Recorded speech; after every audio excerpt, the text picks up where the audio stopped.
dapat talaga diretso tayo dito sa alyansa. No ifs and buts about it. Ito talagang ihingi ko sa iyo. Sumisingaw na ang amoy ng kabulukan ninyo, Martin. Kaya binabalaan kita. Tumigil ka na. Kahit sino pa ang kasabwat mo, mananagot kayo. Ang plataforma de gobyerno ng ating Pangulo noong kasagsagan ng eleksyon ay maibalik sa mataas na antas ang Pilipinas. Kaya lagi niya sinasabi, sama-sama tayong babangon muli.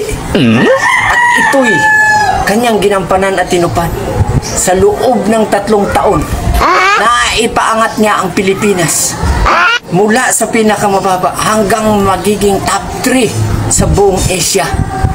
Top 3 kurakot na bansa. Huwag kang gamol. Ang confidential fund ng Pangulo o intelligence fund, 4 billion a year.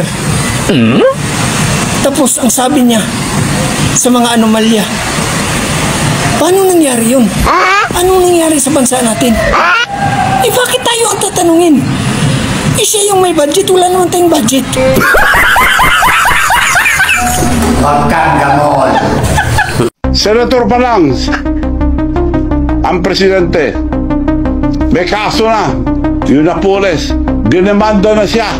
Senator Bongbong Marcos, panahon ni Napoles, kasama siya ron. Oh. Bongbong Marcos sued for plunder over pork barrel scam. Ayan ang nakarecord. Madam Spokesperson. Ito. Girl, tingnan mo ito, girl. Ito.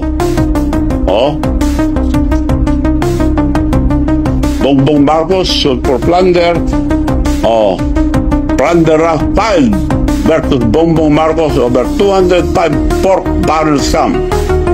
Yan ang record. Hindi ko na sana ilalabas to, pero girl, ikaw nag-umpisa, tatapusin ko. Nung 1 linggo lang po, nagulat ako, 205 million po niligay sa Napoles na mga NGO. Pork barrel po yun ng hindi ng tatay niya, pero siya. Nung hearing na Napoles, galit siya sa akin lumapit kasi pinapatawag ko yung isang Maya Santos.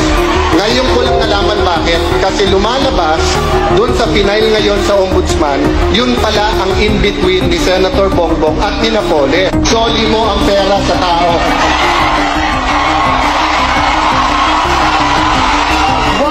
Ngayon, di palitan ko yung DBM.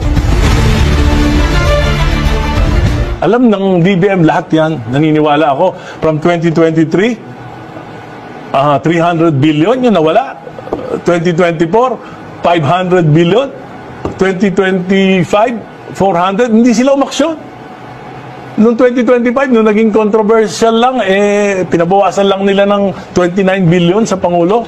Pero yung karamihan, hindi. Kaya may at least very negligent o very incompetent yung DBM na inalaw nila ito. So alin doon? Negligent or incompetent? Pareho. Pero naniniwala ako, ang gagaling ng mga analyst ng DBM, alam nila yan. Alam nila yan. Ang problema kasi, simple lang. Baka naman akala nila, lahat nung napakamakapangyarihan nung 19th Congress, ng chairman ng Committee on Appropriations, si Congressman Saldico.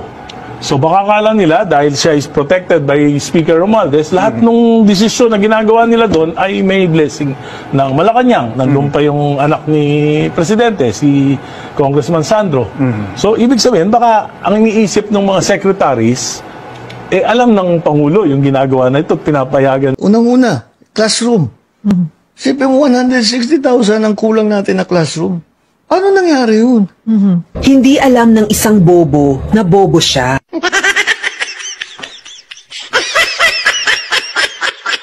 Gusto mo ng mustisya, Bongbong Marcos? Ipakulong mo yung pamilya mo. Unahin mong ipakulong yung nanay mo. Yung nanay mong si Imelda Marcos na convicted sa maraming mga kaso. Ang nais ko talagang malaman, paano ba tayo umabot sa ganito? Paano nga ba? Talagang hindi ako makatulog pag iniisip ko, paano tayo nagkaganto?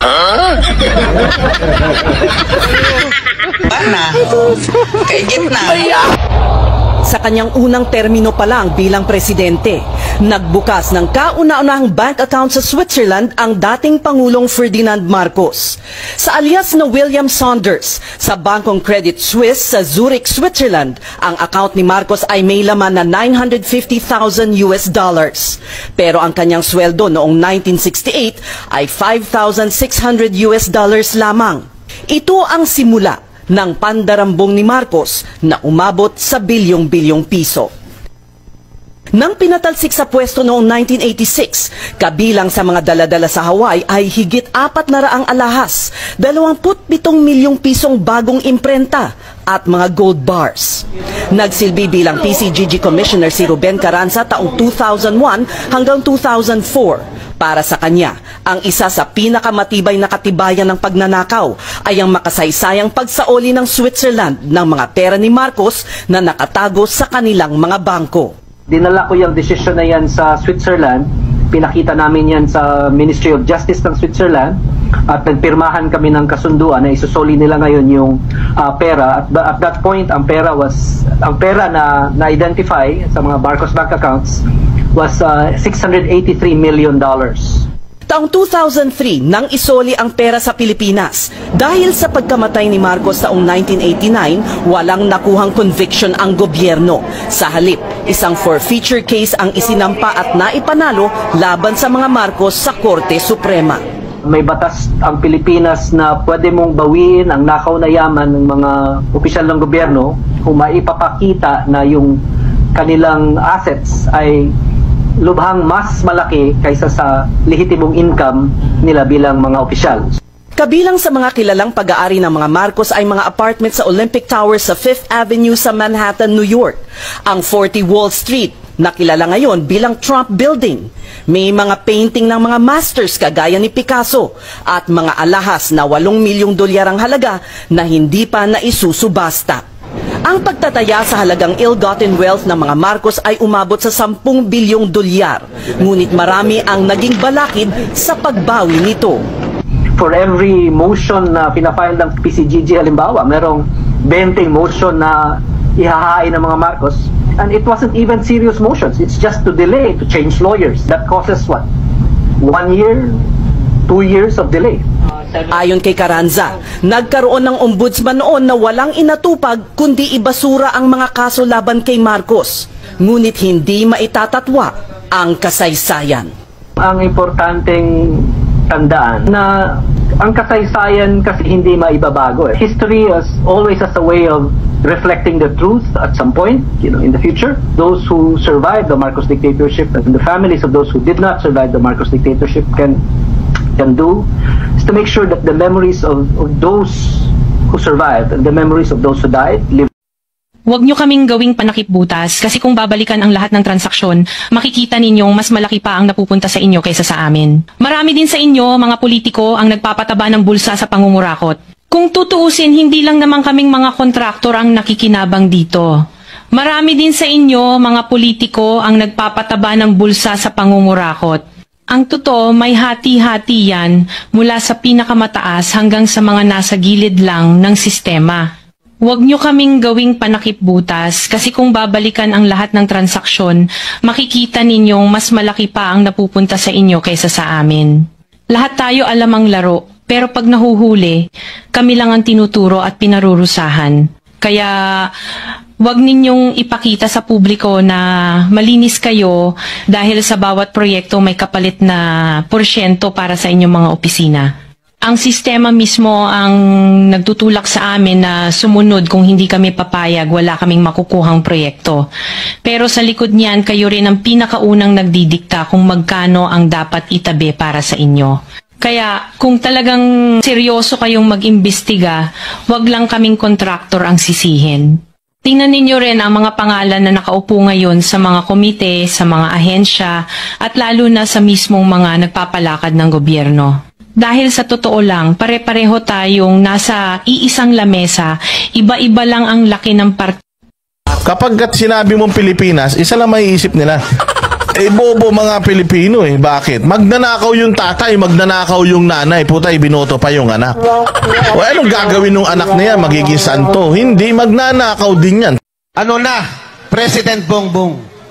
Akala kasi niya, popular siya nung nanalo siya noong 2022. Hindi niya alam, nanalo lang siya dahil siya'y umangkas kay Sara Duterte. Ang sabi nga ni Pangulong Bongbong Marcos kahapon, sabi ni Claire Castro, yung spokesperson, wala daw alam si Pangulong Bongbong Marcos sa pinanggagawang korupsyon sa Kongreso.